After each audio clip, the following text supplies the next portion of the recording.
Sehat Bapak Ibu? Alhamdulillahirabbil alamin. Macam mana buku hari ni Bapak Ibu? Sedap? Alhamdulillah. Cuman yang perlu kita perhatikan, kadang juga ini yang sering kita gagal barangkali. Tujuan puasa itu kadang kurang maksimal, kurang tercapai itu. Selain daripada kita menjaga pandangan, telinga, yang paling tak kalah pentingnya itu Bapak Ibu memang ketika berbuka puasa itu dan ketika sahur. Tujuan berpuasa baru akan tercapai bila mana berbuka puasa itu tidak dengan berlebihan, Pak. Karena tujuan puasa itu sendiri, salah satu tujuan utamanya kata Imam Ghazali itu adalah menundukkan hawa nafsu.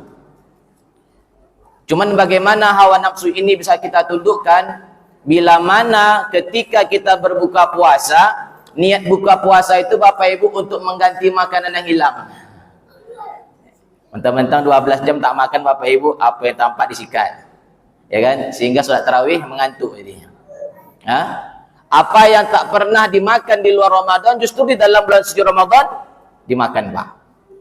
Maka kata Imam Al-Ghazali, kalau berlebihan dalam memakan berbuka puasa itu bukan menundukkan hawa nafsu, malah justru membangkitkan hawa nafsu. Sehingga apa? Tujuan puasa yang seharusnya bisa kita mengendalikan, menundukkan hawa nafsu, justru malah bertolak belakang dengan daripada tujuan puasa. Baik berbuka puasa maupun sahur. Bu, boleh beli buka puasa banyak-banyak? Boleh. Tapi jangan makan sendiri.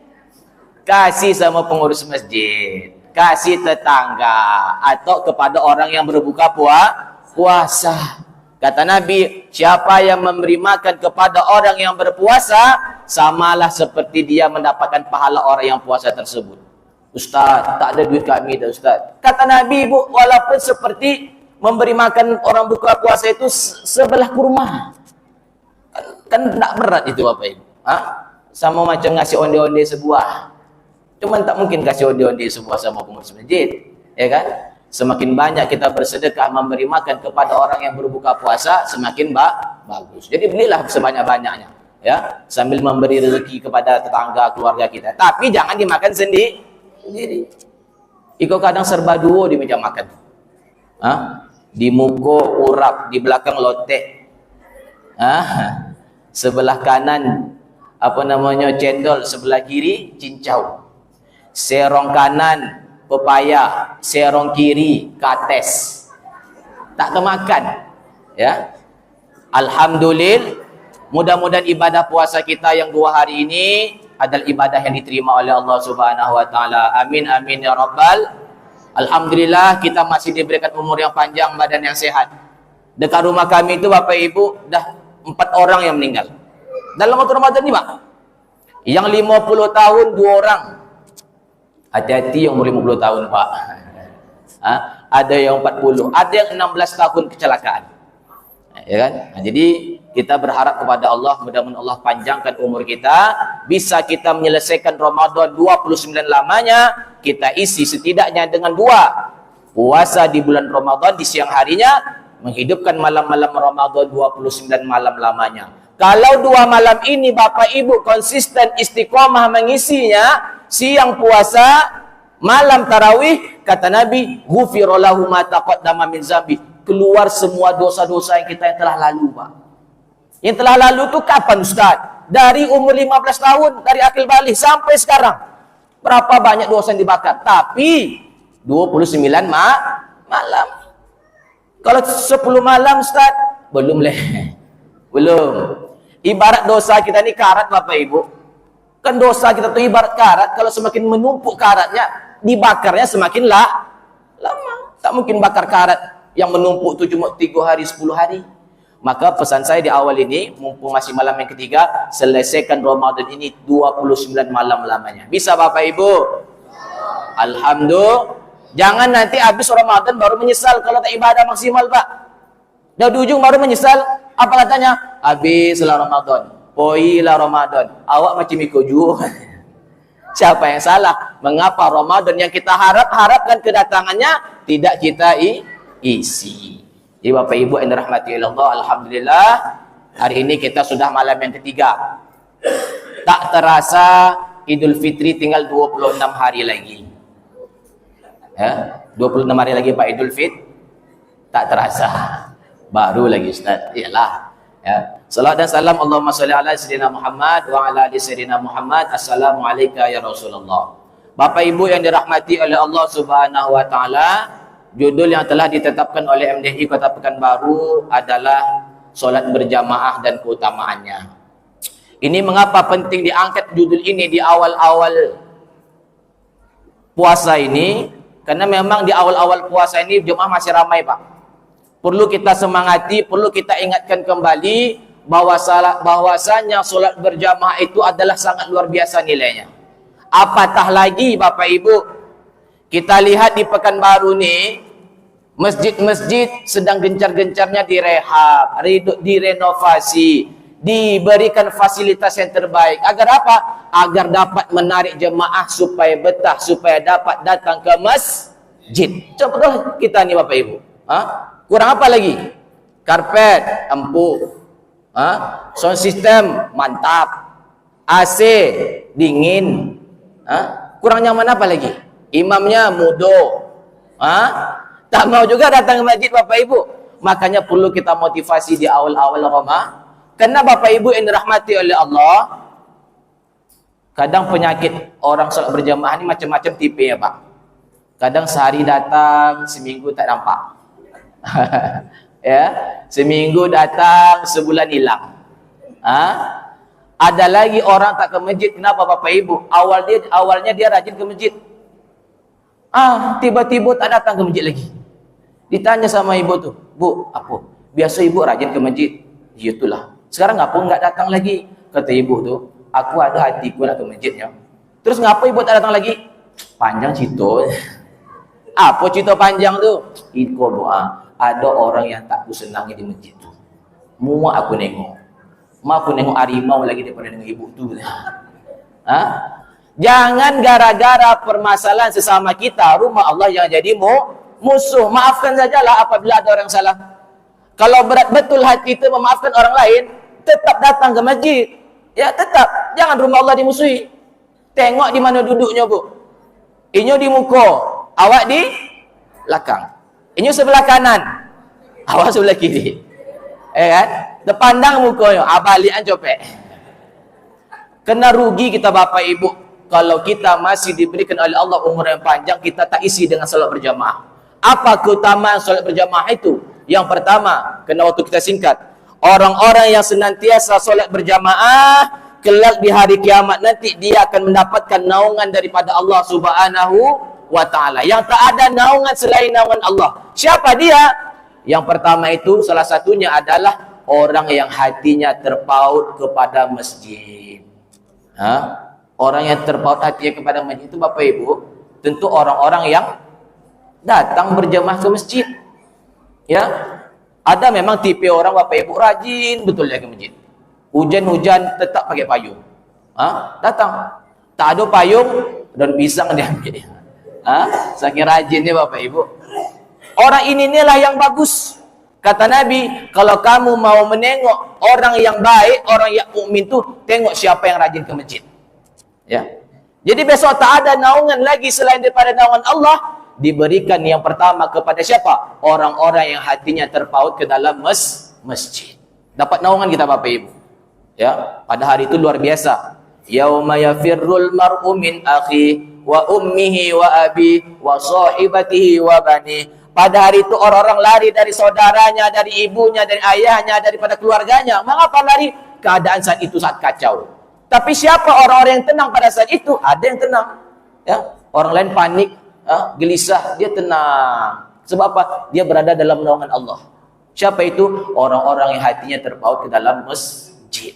Yang kedua, fadilah solat berjamaah itu, selain daripada pahala 27 derajat, pahala yang berikutnya adalah mendapatkan ampunan dosa daripada Allah Subhanahu wa taala. Kan kita dah faham tu Bapak Ibu, Setiap langkah kaki yang kita jalankan ke masjid menghapuskan dosa dan mengangkat derajat. Semakin banyak langkah kaki kita datang ke masjid, semakin besar berpeluang mendapatkan pahala dan mendapatkan ampunan dosa daripada Allah Subhanahu wa taala. Jadi kalau naik Honda Ustaz, hitung itu sendiri roda-roda. Semakin banyak langkah semakin afdal. Tak hanya itu Bapak Ibu, masuk kita ke masjid, apa yang kita ucapkan? Doa dulu. Allahumma ftahli abwaaba rahmatik. Doa itu berpahala tak? Pahala. Belum orang azan, kita dah sampai di masjid. Apa yang kita lakukan? Solat sunat tahiyatul masjid. Berpahala tak? Pahala lagi. Masih menunggu waktu solat, orang azan kita jawab azan. Berpahala lagi. Masih ada waktu, kita solat sunat qabliyah atau ba'diyah. Qabliyah lah dulu. Lalu apa? Berdoa. Jadi pahala solat berjamaah itu Bapak Ibu tidak hanya mendapatkan 27 derajat, tapi banyak lagi pahala-pahala lainnya yang mengiringi pahala solat berjamaah itu. Maka Bapak Ibu yang dirahmati oleh Allah Subhanahu wa taala, mari sama-sama kita lestarikan kembali solat berjamaah. Jangan hanya sampai kita Ramadan saja, kalau bisa selepas Ramadan nanti kita terus lestarikan solat berjamaah ini. Tapi latihannya di mana? Latihannya di bulan suci Ramadan.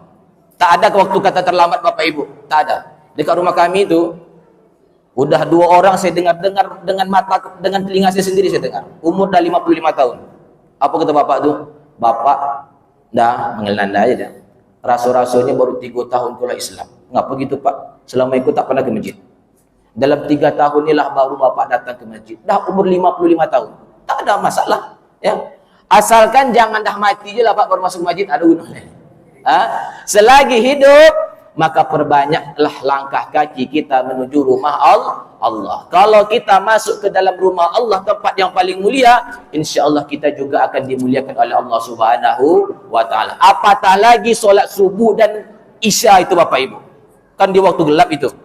Kata Nabi, berikanlah kabar gembira bagi orang-orang yang berjalan di waktu gelap, besok di hari kiamat ada cahaya yang mengiringinya. Di dalam kubur bercahaya, di padang mahsyar ada cahaya, melewati jembatan Sirat ada cahaya. Terakhir Bapak Ibu, tadi keutamaannya udah banyak sekali, tak mungkin kita sampaikan. Nabi sangat mewanti-wanti bagi kita untuk melakukan jemaah Bapak Ibu. Sedangkan jemaah yang buta saja itu disuruh oleh Nabi Muhammad sallallahu alaihi, nama sahabatnya Abdullah bin Ummi Maktum. Disuruh. Ketika Nabi Muhammad dah selesai solat, dalam hadis yang lain, Nabi Muhammad membalikkan badan. Apa kata Nabi? Mana si fulan? Mana si fulan? Mana si fulan? Ditanya sama Nabi. Dalam hadis yang lain, apa kata Nabi? Aku mau rasanya, kata Nabi, membakar rumah orang-orang yang rumahnya dekat masjid, tapi dia tak mau datang ke masjid. Aku mau membakarnya. Kalaulah tak mengingat ada perempuan dan anak-anak, mau rasanya rumah itu aku bakar. Begitu Nabi mengingatkan kita tentang solat berjamaah. Bukan berarti Nabi benci sama kita. Tidak. Nabi itu ingin kita selamat. Jadi Bapak Ibu yang dirahmati oleh Allah Subhanahu wa taala, jadi solat berjamaah ini sangat penting. Ya, ini harus menjadi perhatian kita. Kalaulah tidak dengan solat berjamaah, niscaya kita kemungkinan besar akan lalai daripada waktu. Terakhir, perlu saya ingatkan juga, karena kita dalam Ramadan, terkadang banyak hal-hal sunat yang ada di dalam bulan Ramadan ini sehingga membuat kita lalai dari yang wajib. Misal, karena sibuk berbuka puasa sampai tak sempat untuk jemaah solat maghrib. Ya, cuma nih saya ingatkan juga kepada petugas, jangan terlampau cepat betul azan, ya kan? Mentang-mentang dah azan langsung lu azan kan, jemaah baru terminum kan, tersodak pula nanti kan. Di Mekah sana Bu memang dijedakan, selesai azan itu 10 menit. Atau azan yang agak dilambatkan sedikit supaya jemaah tak terburu-buru untuk melaksanakan solat jemaah. Begitu juga dengan tidur siang, kan sunat itu, tidur qaulilah itu. Jangan sampai gara-gara kita mengejar sunat, tertidur sampai jam 1 lalu tak solat zuhur jemaah. Dan jangan gara-gara kita bersahur jam 1 malam sampai tertinggal pula solat subuh. Intinya semakin banyak kita berjemaah, semakin dapat berpeluang kita mendapatkan ampunan dosa daripada Allah dan kita mendapatkan pahala daripada Allah Subhanahu wa taala. Kena cuma 15 menit, pas 15 menit. Mudah-mudahan yang sedikit ini ada manfaatnya. Sekali lagi Bapak Ibu, mari kita perhatikan solat kita. Kalau solat yang kita perhatikan Bapak Ibu, yakinlah urusan dunia kita, lebih-lebih akhirat kita akan selamat. Tapi kalau solat kita abaikan, kita anggap remeh, yakinlah hidup di dunia itu akan banyak kesusahan. Orang sebelah tu ustaznya tak solat ustaz, tapi hidupnya loma aja ustaz. Baik status setiap hari ustaz. Itu istidraj bu. Istidraj itu. Ya, jangan ibu iri pula dengan itu. Itu istidraj. Dikasih kelapangan, akhirnya pum mati. Akhirnya apa? Masuk ke neraka. Nah, jadi Bapak Ibu, sekali lagi mari solat ini kita jadi perhatian, kita isi masjid kita ini 30 malam atau 29 malam. Mudah-mudahan dengan latihan tersebut bisa istiqomah nanti kita melanjutkan di luar Ramadan. Amin amin ya rabbal alamin.